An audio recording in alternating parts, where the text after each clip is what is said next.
Il y a quelques semaines, vous avez rencontré la businesswoman Johanna de l'entreprise Mocello à Cotonou. D'ailleurs, un grand merci à toutes ces personnes qui sont allées de ce pas commander ces succulents brownies. À l'unanimité, vous avez kiffé. Nous avions parlé essentiellement de business, tant au niveau salariat qu'au niveau entrepreneuriat. Aujourd'hui, c'est dans une ambiance plus décontractée que nous cuisinons ensemble ces brownies, mais que nous allons également parler de sa vie de femme, de mère, de compagne à Cotonou.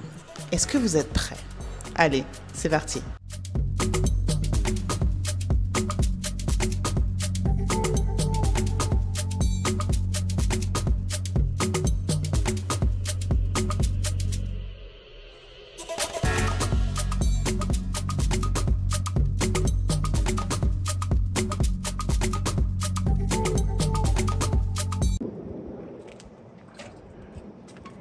Hello Johanna, comment ça va? Ça va très bien, bienvenue. Merci. Bonjour à tous, alors j'espère que vous allez bien. Aujourd'hui on se retrouve avec Johanna, on se retrouve avec Johanna. Donc vous l'avez vu la semaine dernière quand je vous ai dit, elle nous a parlé de business. Vraiment, on s'est vraiment focalisé sur le business. Aujourd'hui, ça sera différent. Déjà on est chez elle. Et ouais. Merci. Et l'idée, c'est vraiment de parler un peu de son parcours ici au Bénin en tant que femme, en tant que mère, parce qu'elle est maman, en tant que ripasse, voilà, en tant que martiniquaise au Bénin, en tant qu'antillaise au Bénin. Ça, c'est important aussi. Ouais. Et voilà, donc on va un peu parler de tout ça. Alors, Johanna, salut, comment ça va? Ouais, ça va bien. Et toi? Merci, moi ça va, très bien. Alors, déjà, merci de nous accueillir chez toi. Ça me fait très plaisir. Et puis en train de préparer, parce que là, tu es en train de préparer un événement et une commande. Absolument. Ouais. Donc, on est un peu dans ton rush. C'est ça. Ouais. C'est ça. Dans la cuisine Mocello, qui est en fait ma salle à manger. C'est ça. C'est comme ça qu'on commence, franchement. C'est normal. C'est ça. Et alors, moi, ma question aujourd'hui, c'est... L'autre fois, tu t'es présentée en tant que pro. Ouais. On a vraiment parlé vraiment de business. Aujourd'hui, j'aimerais bien que tu te présentes en tant que Johanna, la femme Johanna qui est. Ok, bienvenue chez moi, salut à tous. Donc, encore une fois, je me présente, je m'appelle Johanna Saint-Père, je suis caribéenne, antillaise, martiniquaise. Et effectivement, je vis au Bénin depuis 3 ans, là. Ça fait 3 ans en octobre. Ouais. Et donc, aujourd'hui, je suis en couple. J'ai un bébé de 15 mois tout récemment et la vie au Bénin, c'est génial. C'est une aventure. Je dis toujours que le Bénin, c'est une destination qui est authentique. Qui a son lot de challenges, il faut être clair, mais qui t'apprend tellement. Donc, je pense qu'on aura l'occasion, là, durant la vidéo, d'en parler. C'est ça, exactement. On va commencer ta commande, parce que du coup, il faut avancer. C'est ça. On ne va pas te retarder. Ok. Mais en même temps, on va parler, si ça ne te dérange pas. Ouais. Ok. Alors, dis-nous tout, ton arrivée au Bénin, comment ça s'est passé, tes premières impressions? Ouais, alors mon arrivée au Bénin, j'ai adoré. J'étais déjà bien sûr venue en vacances auparavant, donc c'était pas complètement nouveau. Bien sûr venue en vacances, ça veut dire quoi? Bien sûr venue en vacances, c'est tout simplement parce que mon chéri est béninois et qu'évidemment, lui, il aimait bien rentrer au pays aussi dès qu'il le pouvait et donc je l'accompagnais dans ses vacances. Ok, super. Donc tu avais déjà mis les pieds au Bénin? Absolument, plusieurs fois déjà, donc je connaissais un petit peu, mais comme partout, quand on s'installe, quand on vit les réalités finalement de quelqu'un de local, c'est très différent. Ok. Ouais. Alors ton chéri, il est quoi? Il est né en France? Il est né au Bénin? Non, alors c'est un pur béninois. En fait, il est né en France, mais finalement, comme pour beaucoup de femmes qui le peuvent évidemment, qui en ont les moyens, sa mère a accouché en France. Ok. Et en fait, il a dès 3 à 6 mois, il est rentré. Il a vraiment vécu au Bénin toute sa vie et il a quitté, il avait 18 ans pour faire ses études. Donc on est un peu dans le parcours typique des Béninois qui souhaitent faire leurs études à l'étranger. Mais oui, c'est vraiment un Béninois de souche. Ouais. Il a toute sa vie. Absolument. En fait, Absolument. Okay. Ouais. Tu vas commencer? Ok. On fait le grammage et tout. Enfin, je te laisse faire, mais. Ok. Alors, ce qu'on va faire, là aujourd'hui, on va faire une pâte à brownie. Ok. Donc le brownie qui est un gâteau américain, un gâteau dense, plat, très chocolaté. Donc voilà, on a le chocolat juste là. Et donc on va commencer. Alors la première étape, ça va être de faire fondre notre chocolat. Donc on va commencer par ça. Comme ça après, pour les prochaines étapes, il sera déjà prêt. On va pouvoir enchaîner. Question. Oui. Parce que tu nous disais que ton mari était béninois, né au Bénin. C'est ça. Que toi, toi, l'autre fois, tu nous disais que tu avais vécu en Martinique. Tout à fait. Born and raised, c'est ça. Comment vous êtes retrouvés? Comment vous êtes Alors, rencontrés? on s'est rencontrés à Paris, à mi-chemin finalement. Ok. Donc moi aussi, je suis partie faire mes études à 20 ans. Donc on a 3 ans d'écart. Ok. Et on s'est retrouvés tout simplement dans la même école de commerce à Paris. Ok. Voilà. Alors, c'est pas en école de commerce qu'on s'est mis ensemble. Ok. Voilà, on se connaissait, on se voyait, on était potes, comment tu vas Bon, je le trouvais mignon, mais je me suis jamais dit que c'était possible. S'il était là, il dirait que lui, il m'avait repéré. Et en fait, alors attends, je casse les os en même temps. Vas-y. Du coup, ce qui se passe, c'est que tout simplement, quand on termine, on est en train de terminer finalement notre parcours. Bon, l'école de commerce, tu as des événements un peu, comment dire, alumni, qui fédèrent un peu. Et puis bon, je pense que tout simplement, là où on était dans nos vies, c'était juste le bon moment. Ok. Voilà, donc on s'est mis ensemble, c'était cool. Puis voilà, la suite, on la connaît, on a vécu à Paris pendant plusieurs années. Et puis en fait, honnêtement, c'est après le Covid qu'on a décidé de venir ici. Ok. Parce que ras-le-bol, tout simplement, de Paris, de la réalité. Bon, on avait quand même du confort à Paris, on n'avait pas de quoi se plaindre, mais on avait besoin de changer d'air. Et pour lui, un réel retour, besoin de retourner au pays aussi. Ouais. Ça a été simple pour lui de trouver un emploi Ouais, alors au début, pas si simple finalement, mais heureusement, il a trouvé.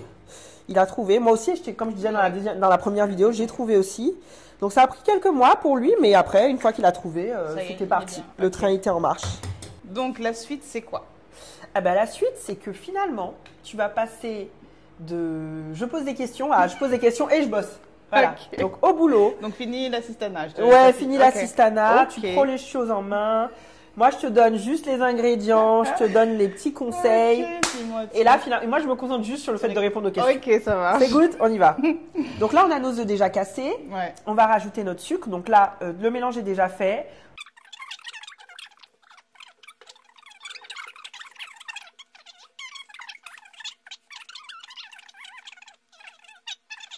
Bah, du coup, je vais quand même te poser des questions. Bien sûr, bien sûr. C'est le but. Je travaille. Est-ce que tu peux faire les deux en même temps? C'est ça le truc. Alors, je t'écoute. Alors, mes questions. Ouais. Une fois que tu es arrivé au Bénin, mis à part tout ce qui est business, c'était quoi mes réalités? Tes réalités. Comment tu t'en es sortie? Alors, bon, quand je suis arrivée, comme tu l'as dit, j'ai un enfant aujourd'hui, mais quand je suis arrivée, on n'avait pas d'enfant, mon chéri et moi, donc, comment dire, routine classique de ripat, du coup. Ouais. Donc, moi, je ne suis pas réellement une ripat, puisque finalement, je ne suis pas béninoise, mais mon chéri, c'est un pur ripat, pour le coup. Et moi, je l'accompagne dedans.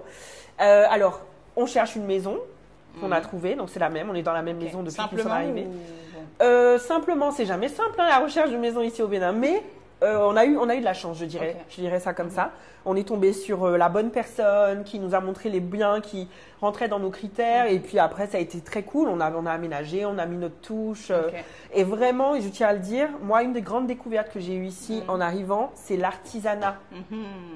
Parce que dans mes habitudes, même aux Antilles et encore plus à Paris, c'est que finalement on va, je ne vais pas citer les grandes marques, mais on va dans des grandes marques d'ameublement, on essaie d'ajuster un peu les mesures par rapport à ce qu'on visualise. Et là, ici, on peut faire du sur-mesure, on peut se faire plaisir, on peut vraiment avoir un rendu qui corresponde exactement à notre vision. Et ça a été, je dirais, la touche super fun lorsque nous sommes arrivés. Donc, on s'est éclaté. Ouais, parce que pour moi, c'était nouveau. Alors, il faut savoir parler aux artisans, il faut savoir les accompagner dans le process, mais rien n'est irréalisable finalement. Donc, franchement, la plupart du mobilier que j'ai chez moi, c'est par des artisans. La table même ici, c'est fait par un artisan, les chaises aussi. Et donc là, on peut avoir du bois massif, on peut avoir de la qualité, des choses qui seront durables. Et puis on peut, voilà, des tables carrées comme ça, on n'en a pas partout. Donc voilà, on peut vraiment mettre en exécution notre vision. Alors après cette étape, donc d'installation, de mobilier, comme on l'a dit, le boulot. Donc là, on doit trouver la routine. Donc un jeune couple dans une nouvelle maison, dans de nouvelles réalités. Moi particulièrement, c'était de m'y retrouver. Par rapport à me constituer un réseau d'amis, un cercle d'amis, principalement au départ celui de mon chéri, parce qu'il revient et comme beaucoup d'autres ripates, il retrouve plein d'amis ici. Donc, m'insérer dans cette dynamique-là, les parents, comprendre les coutumes, essayer de se sentir à l'aise et de jouer. Alors, au début, je dis le mot, il est fort, mais de jouer le jeu. Parce que c'est pas forcément naturel, c'est pas forcément simple, mais on joue le jeu de se dire, on y va, c'est un choix. Et en fait, on fait tout pour que ce soit positif. Ok. Donc, on se met dans la peau presque d'une béninoise épanouie, qui va au boulot, qui est dans sa famille, qui a ses amis, qui sort, qui s'amuse. On joue le jeu, quoi. Ok. Et ça va, tu as pu suivre ce jeu-là que tu… Absolument. Ok. Et en fait, on y prend goût. Ok. On y prend goût, on commence à tisser soi-même ses propres relations amicales. C'est important. C'est important. Et puis, Dieu merci, je suis tombée dans une famille qui m'a donné beaucoup d'amour. Donc, ça devient encore plus naturel, plus simple. J'ai ma belle-sœur notamment qui est vraiment ma partner in crime, tu vois. Donc, on est très proches, on est très liés, on parle beaucoup. Et en plus, on a des réalités on va en parler après, mais elle aussi, elle a eu un enfant. Nos deux fils ont à peine 9 mois d'écart. Donc, on est vraiment dans une construction toutes les deux où on se partage beaucoup de choses dans nos réalités de femmes, dans nos réalités de mères. Je le disais dans la vidéo, c'est elle aussi qui m'a aidée en fait à trouver cette entreprise. Donc même dans ce rôle finalement de belle-sœur collègue, elle m'a accompagnée. Et je tiens à le préciser dans la vidéo parce que il faut trouver un pilier. Je pense que outre évidemment mon chéri, sa famille, voilà, tout cet entourage qui m'a tendu les bras, elle particulièrement, elle a été mon pilier. Okay. Ouais, elle a été mon pilier dans ma recherche d'emploi. Elle a été mon pilier dans moi, une femme, comment en fait, quelles sont mes réalités? On va parler concrètement. Où est-ce que je peux aller faire mon épilation? Où est-ce que je peux aller faire mes ongles? Où est-ce que je peux aller me coiffer? Mais qui font notre quotidien. Exactement. Elle m'a aidée là-dedans. Et quand on est devenu maman, elle est devenue maman avant moi, elle m'a donné toutes les clés aussi. Voilà, donc il faut trouver son pilier. Ouais, c'est fort ce que tu dis, parce que c'est vrai que venir ici au Bénin, même si tu as de la famille, enfin, c'est ta famille. Absolument, ouais. Même si tu as de la famille, il te faut ce cocon aussi, hormis cette famille. C'est ça. Et tu as trouvé justement ton équilibre. Tu penses que tu es équilibrée aujourd'hui? Alors, je ne dirais pas que je suis équilibrée parce que je reste quand même une étrangère. Okay. Je reste quand même une étrangère je pense que je suis la plus béninoise des Martiniquaises, mais je reste martiniquaise. Donc, c'est vrai que là, le bilan que je fais après 3 ans, c'est que le Bénin, sans regret, en fait, ça m'a apporté tellement, ça m'a appris, j'ai découvert beaucoup de choses. Et en fait, tout simplement, c'est un monde à part, c'est différent. Ouais. Mais effectivement, la nostalgie du pays. Ouais. Et oui, parce que nous aussi, on a une forte culture, on a une forte identité, on est très fiers d'être antillais. Et on le dit haut et fort sous tous les toits. Surtout en ce moment. Surtout en ce moment, on est dans de réelles revendications. Donc, forcément la nostalgie du pays, de notre musique, de nos danses, de la plage, de la manière de vivre en fait, qui est par rapport à ici très différente. Ici, on a une manière de vivre. Par exemple, j'ai découvert quand je suis arrivée que le vendredi, c'est tradit. Oui. En entreprise, c'est ça? En entreprise et même au quotidien, tous les jours en fait. Le vendredi, c'est tradit. Donc, le challenge, ça a été de dire, mais alors, où est-ce que je trouve un tailleur? Ma belle-mère m'a beaucoup aidée. Il faut que j'achète des tissus et comprendre les tissus et les coupes et ci et ça. Chez nous, on n'a pas ça. On a des tenues traditionnelles, mais qui sont plus liées à du folklore. Donc, on n'a pas en fait cette habitude de porter notre madras, nos tenues en fait traditionnelles. Donc, ça aussi, c'était très nouveau pour moi. Et après, je me suis éclatée parce que j'adore la mode. Donc là encore, je rencontre des couturiers, des tailleurs qui mettent un peu en place aussi les visions. Donc en fait, je dirais que par rapport à l'artisanat, en fait, encore une fois, ça a été la réelle découverte quand je suis arrivée ici. Okay. Tu n'es plus obligé de choisir dans des choses qui te sont présentées. Tu conçois, tu imagines et tu suis le process pour que ça vienne à toi. Et ça, je pense que en tout cas, je ne connais pas tous les pays africains, mais en tout cas ici au Bénin, ça a été un enseignement terrible. Ouais. Et j'adore jusqu'à aujourd'hui. Je crois que si je devais quitter le Bénin, ce sont les 2 choses qui vont me manquer. C'est d'avoir des menuisiers, des matelassiers, des couturiers, des tailleurs. Enfin, c'est grâce à eux en fait qu'on vit notre quotidien. Ouais. Ils nous facilitent quand même vachement. Vachement la vie, ouais. Et donc, on peut se faire plaisir. Et ça, il faut… en fait, l'erreur que j'ai faite quand je suis arrivée, c'était de me dire « Oh mon Dieu, mais comment je vais vivre sans Zara ? Comment je vais vivre sans Amazon ? Comment je vais vivre sans H&M ?» Mais finalement, ça ne me manque pas du tout. Ouais, c'est vrai que… Et puis bon, après, je voyage toujours un peu, donc je peux me faire plaisir quand je vais à Paris, je l'avoue. Mais c'est pas un manque. Et en tant que maman, ici au Bénin, comment ça va? Eh ben, en tant que maman, je dirais que ça va. On a quand même… Moi, j'ai une communauté de mamans autour de moi qui… tout comme moi, ont des bébés, et souvent en plus des garçons, donc c'est encore mieux. Et en fait, on s'échange des conseils. On se conseille par exemple sur le choix de la crèche, on se conseille sur les vaccins, comment faire, où aller, etc. Je dirais que ça, encore une fois, il faut connaître les bonnes adresses. D'où le fait qu'encore plus ici, il faut parler avec les gens. Il faut parler et il ne faut pas hésiter à demander « j'ai telle problématique, qu'est-ce que tu peux me conseiller ?» Il ne faut pas rester dans son coin. Il ne faut pas rester dans son coin. On n'a pas, comme je dis toujours, sur un annuaire sur Internet où on tape, je sais pas, maternité et tout est listé. Il faut parler. Il faut demander aux gens. Et donc, le contact avec les gens, il est omniprésent. Encore hier, bon, ça se voit un peu moins, mais j'étais chez la coiffeuse et en fait, elle me donne les adresses pour faire si. Elle aussi, elle a 2 enfants. Et donc, elle a une fille qui est légèrement plus grande que mon fils. Donc, elle me donne un peu, je sais pas, des adresses pour leur donner des activités un peu sportives à des très bas âges. Comment créer en fait un environnement sain et aussi stimulant pour eux.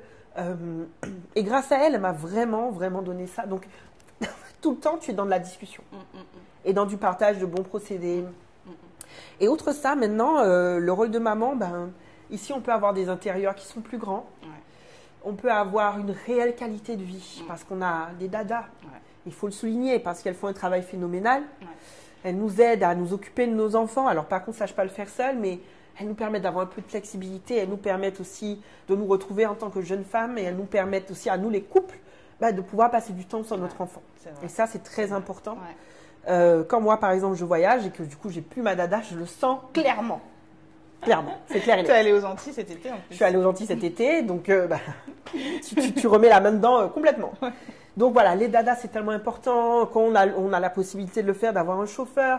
Et en fait, c'est toute cette aide-là, tout ce service-là autour de nous qui est pour moi un réel avantage depuis qu'on vit ici au Bénin.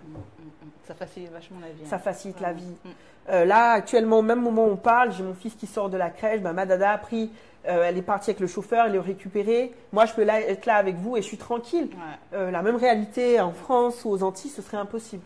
Après, je pense qu'il faut quand même avoir une personne, comme une dada de confiance. C'est ça. Et comment tu l'as trouvée cette dada? C'est des questions un peu bateau, mais qui sont vraiment importantes parce qu'on ne peut pas engager n'importe qui. Ah non, surtout pour nos enfants, c'est crucial. Je dirais que c'est un process comme d'habitude. Ça implique encore une fois du bouche à oreille, poser des questions, parler. Et en fait, moi j'ai une dada qui vient du Togo, que j'ai rencontrée grâce à une amie qui vit là-bas et qui m'a mis en relation. Et c'est une pépite. Elle a su vraiment tisser du lien avec mon fils, ça c'était vraiment important et ça match en fait entre eux. Et elle est de confiance, elle est soignée, elle est impliquée. Voilà, et en fait, je peux dire aujourd'hui que je peux partir une journée, je peux même partir en voyage et je sais que mon fils ira bien. Donc là, en fait, comment ça se passe? Il faut y aller par étapes. On ne donne pas sa confiance tout de suite. On va lui laisser quelques tâches, on va observer, on va lui en laisser plus de responsabilités. Et puis, la relation se crée. Et puis, aujourd'hui, on en arrive là. Et, excuse-moi, aujourd'hui, comment tu arrives à allier, je pense que la dada y est beaucoup, allier ton business et ta vie? Est-ce que, parce que tu as ta vie de femme, tu as ta vie de copine, maman, de maman, voilà. Est-ce que tu as trouvé un équilibre? Alors, je dirais que je suis en train toujours de voir, de trouver. Surtout que mon fils est en bas âge, donc il me demande beaucoup. Il me demande toujours et c'est normal. Le challenge, finalement, c'est de créer en fait pour lui un écosystème qui soit positif, qui soit bon. Donc, je l'ai inscrit à la crèche, il adore. Il a une dada qui s'en occupe bien. Avec les grands-parents aussi, on essaye de permettre à lui et à son cousin, comme je disais, de passer du temps ensemble. Donc, finalement, on a créé une routine pour lui pour qu'il puisse s'épanouir par lui-même. Ça, c'est très important. On va l'incorporer à notre préparation. Donc, tiens, Ok. je te donne tout ça. Yes, puisque c'est moi qui travaille. C'est toi qui aujourd'hui. bosses aujourd'hui et tu verses tout Ok. simplement. Et on ne laisse rien au fond du bol. Ok. Et tu étais sur les routines de ton fils. Donc, Ouais. Alors, comme je disais, créer un environnement pour lui. ok. Première étape. Et puis après, comme toute maman, on aménage le temps qui nous reste. Mhm. Donc, on aménage si on a un job, si on a un emploi, bien sûr, ça, c'est ce qui occupe le plus gros de notre temps. Moi, l'entrepreneuriat, c'est mon activité actuellement. Donc, c'est ce qui vraiment va rythmer mes journées. Et puis après, on essaie de trouver un petit peu de temps pour le chéri, pour aller faire un petit dîner de temps en temps, pour les copines, Important. essayer de passer un peu de temps ensemble. Mais, il faut le dire, quand on devient maman, notre activité et évidemment nos enfants, c'est ce qui nous prend le plus gros de notre temps. Ouais. Clairement. Parfait. Super. Et qu'est-ce que tu prévois pour ces prochains mois, années? Est-ce que c'est un projet de rester sur le long terme au Bénin? Est-ce que c'est quelque chose que tu sais déjà? Parce que- Alors non, justement, c'est Ok. quelque chose que je ne sais pas. Au départ, on s'était dit que le Bénin, c'était un test. Ok. On s'était dit on se laisse 2-3 ans et on voit. Et bon, le test est quand même positif, on n'a pas de regrets, ça c'est certain. Est-ce on se voit y rester? Moi, je me vois encore y rester encore parce que enfin, j'ai réussi à mettre en place cette routine, ça Ouais. marche. J'ai pas envie de me prendre la tête. Et puis bon, je me plais bien en fait Ouais. ici. Donc même pour mon fils, la crèche, l'environnement dans lequel il évolue, non, on se voit encore rester un petit peu. Ok, quelques années au moins. Ouais, en tout cas quelques années, mais après la vision claire, non, on ne l'a pas, on avance. Et puis toujours en fonction des opportunités. C'est-à-dire qu'en fonction des opportunités qu'on a pour notre activité, notre business ou pour un emploi. Et puis il faut quand même regarder encore plus quand on devient parent, la qualité de vie Ok. pour nos enfants. Et Ouais. nous, c'était un critère quand on a Ouais. quitté Paris. Ouais. C'est qu'on trouvait que c'était un peu anxiogène pour nous. Oui, c'est vrai. Et qu'on se voyait même pas, on n'imaginait même pas en fait une vie de famille à Paris. Ok. Pour les simples raisons de l'hiver, il faut couvrir l'enfant, est-ce qu'il va prendre les transports, comment on l'emmène à l'école. C'est vraiment, en fait, on n'arrivait même pas à se projeter. Il y en a plein qui le font, mais je salue vraiment l'implication et l'effort. Mais nous, on n'arrivait même pas à se projeter, alors qu'ici, je peux dire que je ne me pose pas Ouais. toutes ces questions. C'est vrai. Ouais. C'est plutôt simplifié, on va dire. C'est plutôt simplifié et encore une fois, c'est grâce à toutes ces personnes aussi Ouais. qui nous entourent. Et il faut dire aussi qu'il faut avoir un minimum de moyens. Et ouais, toujours, Faut là, avoir un je minimum. le redis, il faut avoir un minimum de moyens. Parce qu'en fait, ce que je dis toujours au Bénin, le Bénin, je trouve que ce sont des mondes qui cohabitent. Et qui est bien sûr orienté par rapport aux moyens financiers. Ouais. Je suis sûre que si je prends les réalités de ma dada, elles doivent être très différentes des miennes. Ouais, c'est vrai. Et pour autant, on cohabite, on échange tous les jours. Il faut s'y retrouver. Il faut s'y retrouver. Il y a de la place pour tout le monde. Ouais. Il y a de la place pour tout le monde, mais voilà, c'est des mondes qui cohabitent et au début, pour des gens étrangers comme moi, c'était un peu choquant de voir, je prends un exemple très terre à terre, de voir peut-être la grosse voiture qui passe à côté du gars qui vend ses produits sur un chariot, qui sont sur le même goudron. Ouais, c'est Mais, des réalités. c'est des réalités. C'est des réalités qui sont omniprésentes en fait dans notre panorama, mais ça marche comme ça. Oui, c'est vrai. C'est très intéressant ce que tu dis. On remue? On va remuer un petit Oui, peu pardon. parce que là, Oui, il faut que je travaille. vraiment, est-ce que je te garde pour la Je- fin de l'année et- finalement? Bon, juste pour verser. Waouh! Donc là, c'est du bénévolat. Hein? Ah, Super, donc là, on mélange bien jusqu'à ce qu'on ait une vraie couleur bien chocolatée. Voilà, là, on y arrive tout doucement. Que le chocolat soit bien mélangé. On remue bien. Super. ok, d'accord. Donc là, on est sur la fin. Je te remercie. Ouais, merci, On va- juste merci à toi. Ouais, juste une dernière question. Ouais. Est-ce que tu as des conseils pour les personnes, notamment les femmes, parce qu'il y a beaucoup d'hommes, c'est vrai, qui sont intéressés, qui passent plus à l'action que les femmes, j'ai l'impression. Oui. Est-ce que tu peux leur donner un conseil à ces femmes? Alors, c'est vrai que en discutant avec beaucoup de femmes depuis que je suis ici, souvent, elles rentrent en suivant finalement leur mari, leur époux, bien qu'elles soient béninoises, mais c'est plutôt une initiative de l'homme, en fait, de revenir au pays. En tout cas, c'est vraiment le mouvement qu'on observe le plus souvent. Alors, je dirais à toutes ces femmes que déjà, suivre son mari ne signifie pas qu'on est dans un rôle passif. C'est pas parce qu'on n'est pas à l'initiative d'une action qu'on va pas prendre part à la dynamique une fois sur place. moi, ce n'était pas mon initiative, mais une fois que je suis arrivée ici, j'ai pris les choses en main et j'ai travaillé pour moi m'installer, pour moi m'implanter. Et ça n'a pas été grâce à mon chéri. Merci. Donc déjà, il faut être à l'aise avec ça. Et si effectivement c'est une femme qui prend l'initiative, je dirais qu'il faut toujours venir en repérage avant, idéalement, venir un peu en vacances, prendre peut-être même 15 jours, rencontrer du monde. Alors c'est pas facile, beaucoup de gens disent « Ouais, mais comment on fait pour rencontrer du monde? Est-ce qu'il y a des événements de networking ?»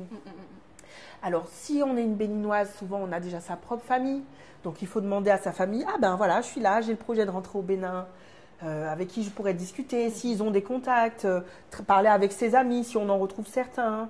Il y a toujours un fil qui nous tend en fait les bras et il faut après exprimer son projet. Moi, j'ai envie de rentrer pour avoir une meilleure qualité de vie. Moi, j'ai envie de rentrer pour avoir des opportunités, pour trouver un job, parce que. Il faut être clair là-dessus et discuter et vraiment faire le travail d'abord de repérage parce qu'on mise beaucoup, c'est pas facile. Ouais. Alors, repérage, vous posez des questions et en fait, l'idée, c'est que une fois qu'on a les informations qui nous intéressent, si on cherche un emploi, on a peut-être une bonne piste, une entreprise en tout cas qui répond à nos critères et on se dit, eh ben, une fois que je serai là-bas, je vais actionner un processus de recrutement. Si c'est la qualité de vie, ben dans ce cas, c'est encore plus simple. On s'installe, on choisit sa maison. Il faut venir avec des économies ici parce que bien qu'il y a l'artisanat, les choses quand même coûtent ici. Hein, c'est pas donné. Donc, il faut arriver avec un petit peu d'économie pour pouvoir enclencher des choses. Mais la clé, c'est vraiment de parler autour de soi. Et puis, une fois qu'on se sent prêt, c'est une voix, comme une petite voix, en fait, au fond de nous qui nous dit c'est le moment. Et là, il faut passer à l'action. Voilà. Merci. Merci à toi. Beaucoup, Johanna. On va terminer, on va verser tout, voilà. pour que tout soit prêt. Ça marche. Je te remercie énormément de nous avoir accordé de ton temps, de ton énergie. Ouais. Mais j'en ai toujours pour vous. Je merci. Oh, merci. Et ben moi, je vous dis à bientôt et ciao. Ciao. Chocolat praline blondie, 3 chocos brownie et le classique Bibi Black. Ça part au four. Alors, en tout cas, je vous remercie infiniment d'avoir regardé cette vidéo. Vous voyez, Johanna nous a accueillis chez elle, en train de préparer une commande, enfin des commandes, je dirais même, et préparer un événement aussi pour ce week-end qui va arriver. Donc, n'hésitez pas vraiment, quand vous serez à Cotonou, à la contacter. On vous laissera toutes les informations, Instagram et tout ce qu'il faut pour que vous puissiez vous procurer ces brownies super gourmands. Franchement, nous, c'est un piège qu'elle nous a tendu là avec ces brownies. Le sport, heureusement qu'on fait du sport à côté, mais en tout cas, c'est vraiment génial. L'entrepreneuriat au Bénin, comme vous l'avez vu dans l'épisode précédent, c'est pas facile. Donc vraiment, prenez tous les conseils que vous voyez et voilà, il n'y a plus qu'à passer à l'action. Là, tu peux dire, je fais un coucou.